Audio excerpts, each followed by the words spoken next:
Hello and welcome to another podcast edition of Taiwan Talk, ICRT's weekly interview segment, bringing you conversations from and about Taiwan. I'm Keith Manconi. Taiwan is often thought of as a very vegetarian-friendly country. After all, a large proportion of its residents identify as vegetarian. Veganism, meanwhile, is also on the upswing. Veganism is, of course, the rejection of not only meat products, but also any product that comes from animals, such as dairy or eggs. In some cases, even something like honey might be rejected in veganism. And to kind of underscore that, many vegan restaurants in Taiwan have recently earned international recognition. So definitely a lot of options if you are of the vegan or vegetarian persuasion over here. So Taiwan, plant lover's paradise? Well, there are some wrinkles in this story and some flies in the ointment, which is obviously a big problem if you want vegan ointment. Flies, not so vegan. The issue is that you can't always take that vegetarian or vegan label at face value here in Taiwan. Their signboard may say vegan, vegan, vegan, but their heaps of cheese and sour cream tell a different story. Culture is in the mix here.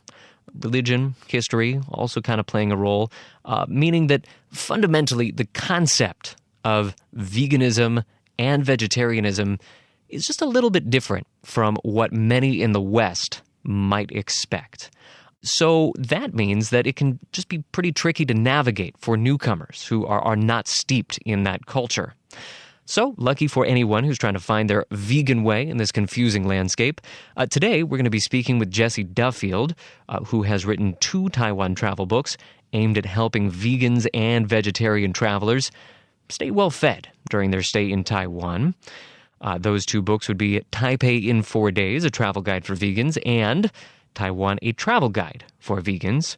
Jesse joined me recently at the ICRT studio to discuss them. Jesse Duffield, thanks so much for being here today. Thanks for having me on the program. So let's, before we even get to the book, before we even get to vegetarianism, veganism, anything, let's start with your credentials for why you are qualified to write this book. Because actually, this is not a book written on hearsay. This is not a book written on, you read some reviews online and this is what you put together. You went to all these restaurants. That's correct. So tell us about what you actually did in preparation for this. You spent quite a considerable amount of time going around Taiwan and figuring out what, for you, I mean, it's subjective, but what for you are the best vegan and vegetarian spots in town? That's right. I spent a year sort of working part-time on and off, basically visiting the places in Taiwan that I thought tourists would go and finding the best places to go and the best places to eat, and putting them together into itineraries for travelers, for vegan or vegetarian travelers in Taiwan. Right. Okay. And that must have been a little bit challenging. I mean, were there fits and starts? Were there plenty of times where you discovered a place that you thought was going to be vegan wasn't actually vegan? Yes, that happens quite often. And because I'm writing it for foreign visitors to Taiwan, it has to be somewhere where it's all vegan or it's very clearly vegan. Mm-hmm. So I'm really trying to write for people who simply want to come to Taiwan and relax, see this great country and be able to eat without any problems. Right. So yes, many times a place isn't there or it says it's vegan and it's not vegan or it's moved or whatever, and then I just don't include it. All right, and we'll get into those complexities in just a second, but that's a good segue into the focus of the book itself. And, this is, in a lot of ways, just a normal travel book. You give a lot of the same information that you'd get in any other travel book. You get the transportation information, you get some historical information. But the focus here really is on vegans in particular. So why was it important to you to make a travel book with, all the things that a normal travel book has, but specifically focusing on vegans? While traveling overseas, particularly in Japan, I was frustrated by the need to match up conventional travel information of places to see and places to go with other information on where vegetarians and vegans can eat, and then matching them up and putting all my own itineraries together. So I thought vegans and vegetarians really should have our own guidebooks where Wichita what to see and where to go and where to eat all in one place. Right, because eating is really a big part of any vacation when somebody's going somewhere, and so it's kind of just the through line for these itineraries that you've set up in this book is here's something that anybody would want to see, but you keep it grounded in some pretty good food options. Exactly. But then it's interesting because it's not just the food that's different. You also talk a little bit about, I guess, the term would be cruelty-free entertainment or cruelty-free attractions. That's right. I'm really trying to make a resource that covers everything vegans or vegetarians would need while travelling. Mm-hmm. And so vegans and vegetarians don't want to go to zoos or dolphinariums or aquariums or steakhouses, and so I would say... Or if you're on Green Island, you don't want to go to if you've ever seen those chained-up deers, I'm sure that wouldn't put a smile on a vegan's face. Green Island is actually on my list of places to add, but it's not there yet. But precisely, that's the kind of thing. And so that's where the idea came that vegans and vegetarians need our own travel guides to cover where to go, where to eat, and everything in one place. And that was the idea of the book. And as far as I know, it's the first such book written yet. Right, and you mentioned Happy Cow there a second ago, and I guess just to clarify, that's you were telling me something like a TripAdvisor specifically for vegans, vegetarians, giving reviews and pointing out where all the good spots to eat are. So let's talk a little bit about why this would be a challenging thing to figure out on your own. Obviously, there's a language barrier. We all face that. But then there's also a number of other tricky things about veganism and vegetarianism and the way that that's thought about in Taiwan and how it's a little bit different from the way that it's perhaps thought about in the West. Just the concepts don't 100% match up in a lot of places. And let's start really with just explaining the religious connection, because for a lot of people that consider themselves vegetarian in Taiwan, there's a religious motivation there. So tell us a little bit about how religion plays a role in all this. Sure. Most vegetarian restaurants in Taiwan are run by spiritual religious people, usually Buddhists or Ikwan Dao, which is it's about the third largest religion in Taiwan. And these groups are very strictly, usually very passionately vegetarian, but they eat dairy and often egg, and really don't understand the difference between vegetarianism and veganism, to the point that there are restaurants that will boldly advertise, "We are a vegan restaurant," or even call themselves Vegan House, but actually aren't vegan restaurants. Unfortunately, vegan is shorter than vegetarian and easier to say for a non-native speaker. That would play a strong role. Yeah, I can see that. And so they really just don't understand. And I think, to be honest, sometimes almost take offence at the idea that I or a traveller, especially a foreign traveller, might know better than them about things, for example, such as egg in their fake meat or dairy in their mayonnaise, which they just turn a blind eye to. Right. Yeah. So they already consider themselves doing pretty good with their vegetarianism. They don't want somebody coming in here and saying, "I'm even stricter." That's right. Yeah. And that causes problems for travellers, no end. For example, there is a pizza place opened near Beitou, where I used to live, and it advertised itself as vegan, and a vegan traveller wrote a review on Happy Cow about the vegan mozzarella cheese they had. And it wasn't vegan mozzarella cheese, they just called it vegan because it was vegetarian and they didn't know the difference. Or where I am, near Hsinchu, where I live, there's a burger bar called Vegan Burger, and most of it isn't vegan.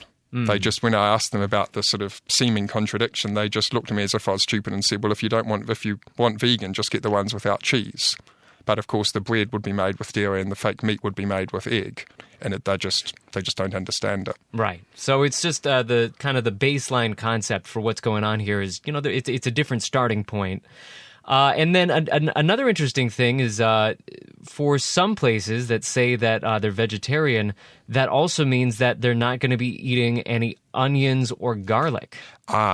That's another part of the. Well, it's not part of the problem. I mean, it's perfectly fine for Buddhists to say not to eat onion or garlic. So arguably, it's healthier. But that's a Buddhist belief. Correct. I believe it interferes with meditation, I think. But that is considered vegan, whereas dairy So basically vegan means no meat, no egg, no onion, no garlic. I generally don't make an issue of it. If they're not going to serve onion or garlic, of course, that's no problem. But the trouble is that that's what vegetarian and that's what vegan means. Right. Not no dairy. So yeah, not exactly, doesn't map one to one. And so would that be the difference between 素食 and 蔬食? Ah, that's an interesting one. Sushi is traditionally used for vegetarian. 蔬食 is more commonly used for vegan food, but is not exclusively vegan either. Okay. 全素 is vegan, and 纯素 is vegan. That's totally vegetarian and pure vegetarian. Yeah. But 蔬食 is more commonly used for vegan restaurants, but not consistently.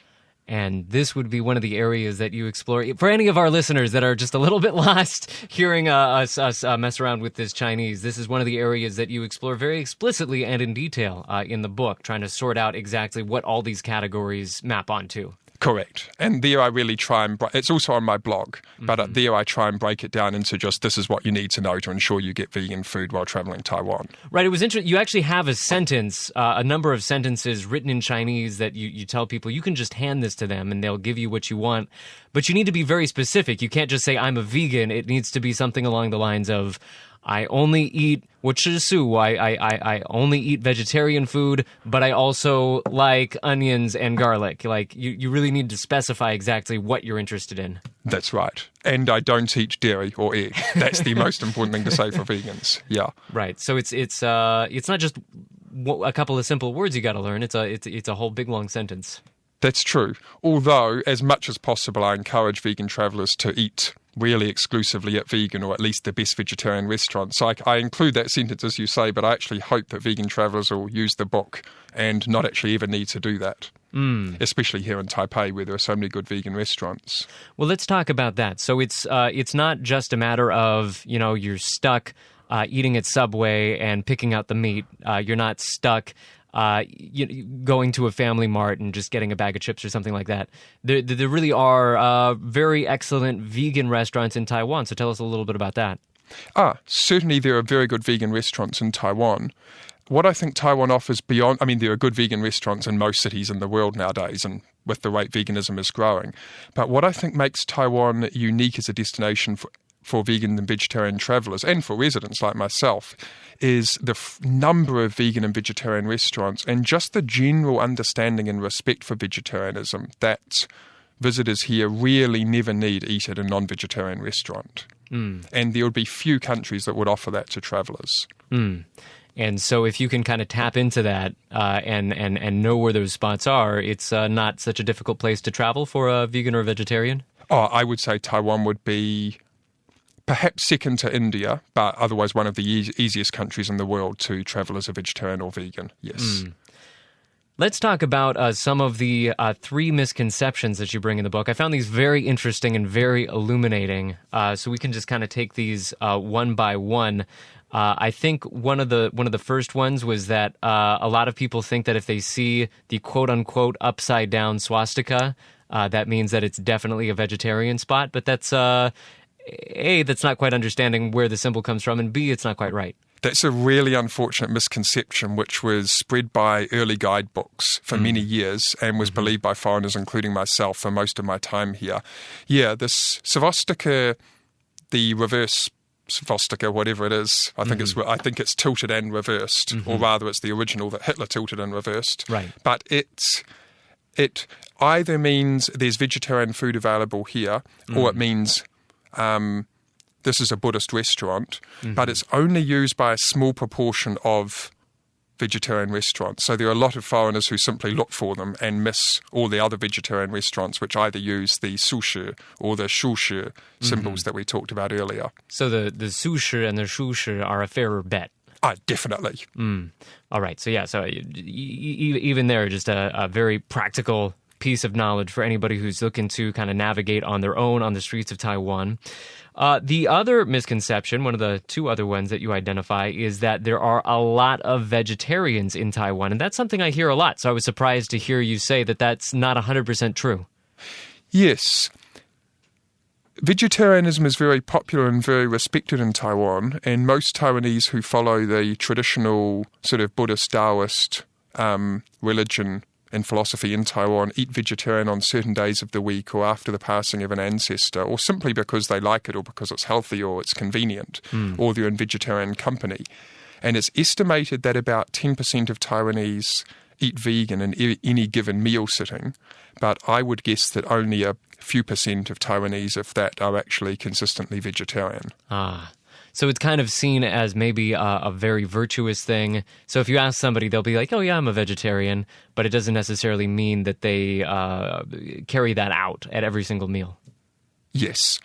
Or they may not even claim to be vegetarian, but they might say, yes, I eat vegetarian often, or I like to eat vegetarian food. Whereas where I come from, people are either vegetarian or vegan, or else they wouldn't contemplate going to a vegetarian restaurant because they want their steak every meal. Right. Whereas here in Taiwan, it's perfectly normal to go to a vegetarian restaurant for everyone. Right. Well, and it also seems to be the case here that even if somebody is largely vegetarian, the thought of getting a few drops of meat broth in their food doesn't really bother them that much. Whereas for somebody who's very strictly vegan, it absolutely would. That's true. And that's actually one of the other big misconceptions is about fake meat. Oh, yeah. Let's get into that one.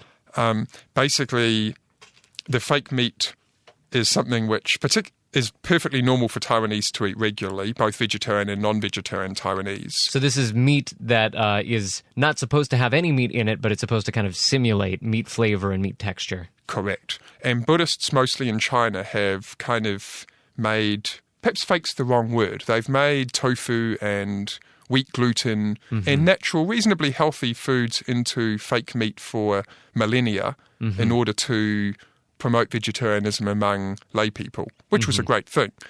But what's happened, and traditionally it's been vegan, it's been soy-based, it's been vegan ingredients. Right. But recently it's been discovered that if you add a little bit of egg or milk, it makes it taste a little bit more meaty for the non-vegetarians that eat it often. Nothing tastes more like meat than meat. That's true. And that's where the other problem comes in, that a government survey, I think in 2009, found that over half of fake meat actually contained real meat or real meat byproducts. Right. So that's certainly something that a lot of vegans would not be super happy about. No. So after that, I stopped eating fake, and I think most vegans stopped eating fake meat anywhere except very trustworthy vegan restaurants, many of whom make their own, or fake meat made from trustworthy Buddhist organisations. Part of the trouble is there's so much demand for it that a lot of factories or companies which make regular meat products, say sausages, also make soy ones. And I guess the temptation is there just to tip some lard in and make it seem a little bit more meaty for the majority of non-vegetarian followers. But for us vegans, we want, if we're going to eat fake meat at all, it has to be vegan. Right. Yeah. Well, and I when I look at like a buffet table at some of, the Zhichucan buffet sort of restaurants, there's usually just one communal spoon for everything, and I often wonder to myself, would a vegan be okay with this? Because it's being dipped into the meat spot, it's being dipped into the vegetables. There's really not a lot of segregation going on there, so that must be another challenge somewhat for vegans and vegetarians. Yes. I actually don't recommend vegans and vegetarians eat at non-vegetarian restaurants at all. Partly that, partly the lack of understanding, and largely just that there are so many good vegetarian and vegan restaurants, and they're everywhere in Taiwan. There's just no need to. I don't think I've ever gone to a non-vegetarian buffet in all my time here. So that's probably one of the major take-home points from the book. Yes. All right. One question that I just want to clarify just for my own edification. Stinky tofu, would that generally be vegan? No. No, really? I thought it was for years, and I've been told, I've been sworn it is by many of the sellers of it, many of the vendors. Every vendor has their own recipe or buys it from someone else with their own recipe that's secret. There's no standard culture for stinky tofu, so there's really no way to know how much of it's vegan. But egg, milk and fake and rotten meat are all standard are all typical cultures used. And the vendors usually just buy a broth, marinate it for a few hours or a few days, and then cook it up. So they really have no idea where it comes from. There is a vegan stinky tofu restaurant in Taipei which I recommend. Oh, okay. That's the Mikai Loving Hut. which makes its own version of stinky tofu, but it tastes very different to regular stinky tofu, which says something. I see. So you can track it down if you really want your stinky tofu. Yes. Man, I've never heard a less appetizing description of how stinky tofu is made. I think you may have ruined stinky tofu for me, but that's okay. I've heard even less appetizing descriptions of how stinky tofu is made, but perhaps we shouldn't go into them on air.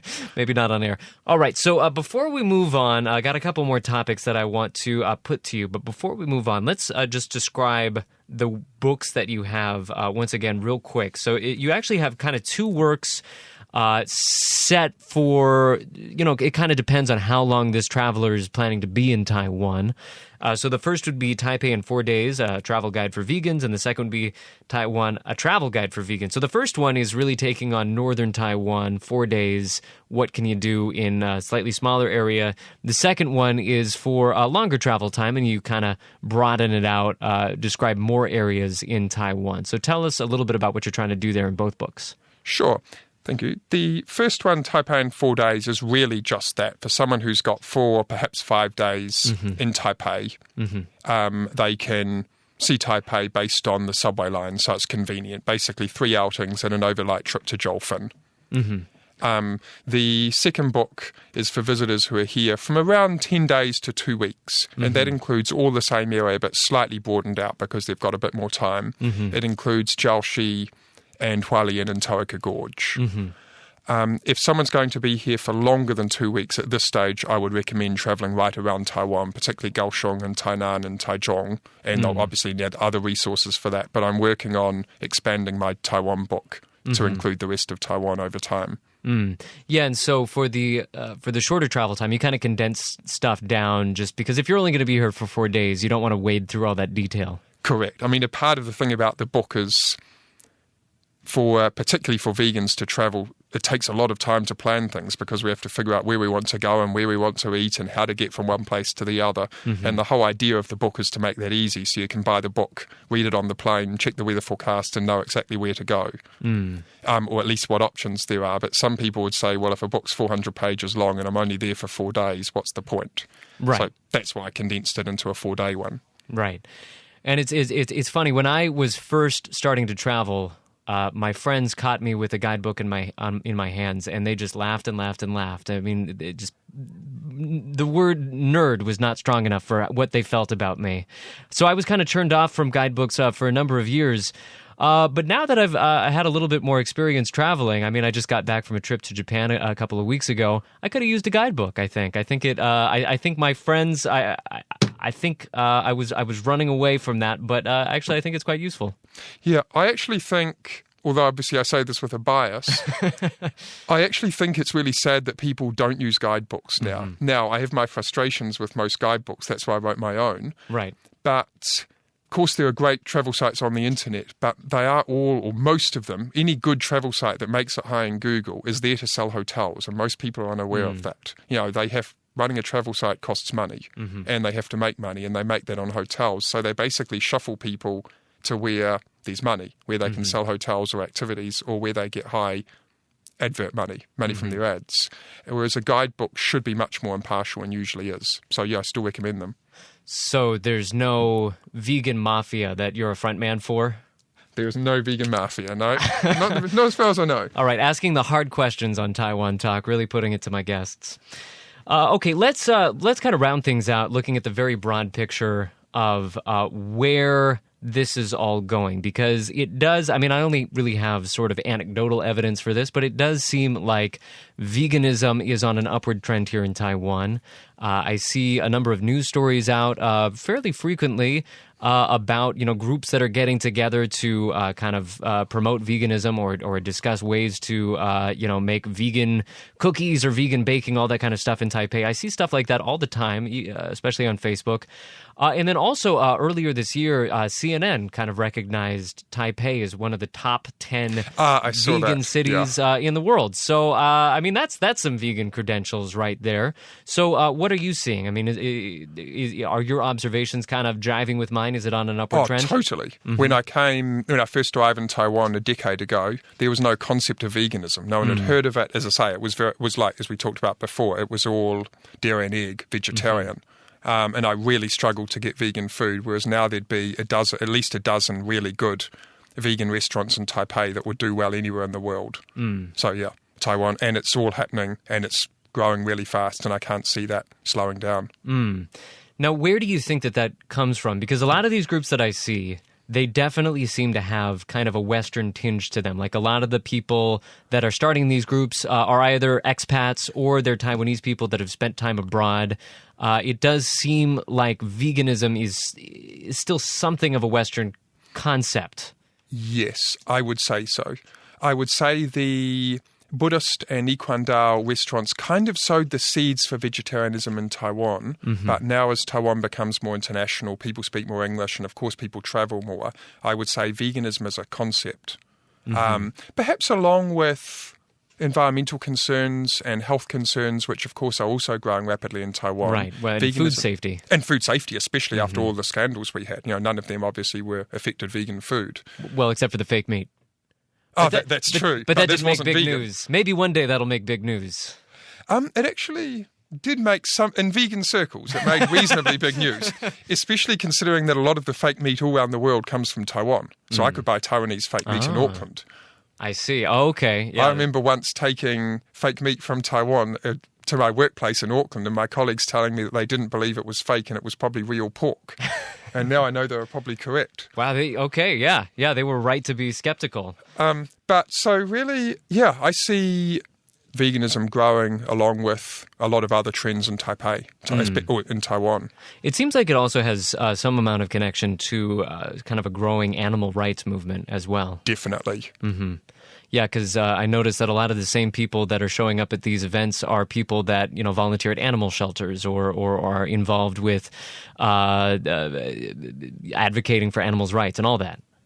Yes. I would say compared with Western countries, there's more of a focus on veganism and less focus on animal rights, as in, say, protesting outside farms or traditional means of driving social change. And that was new to me when I came. My background is in animal rights more than vegan promotion. But of course it's connected. I mean, the philosophy is the same. Vegans don't want to harm animals. But it just seems that promoting veganism directly works in Taiwan. And it's great. As a vegan, it's great to see how fast it's working. All right. Well, the books are Taipei in 4 Days, a travel guide for vegans, and Taiwan, the whole island, a travel guide for vegans. The author is Jesse Duffield, and you can learn more about all of that on his blog, vegantaiwan.blogspot.tw. Jesse, thanks so much for coming in today. Thanks for having me on the show.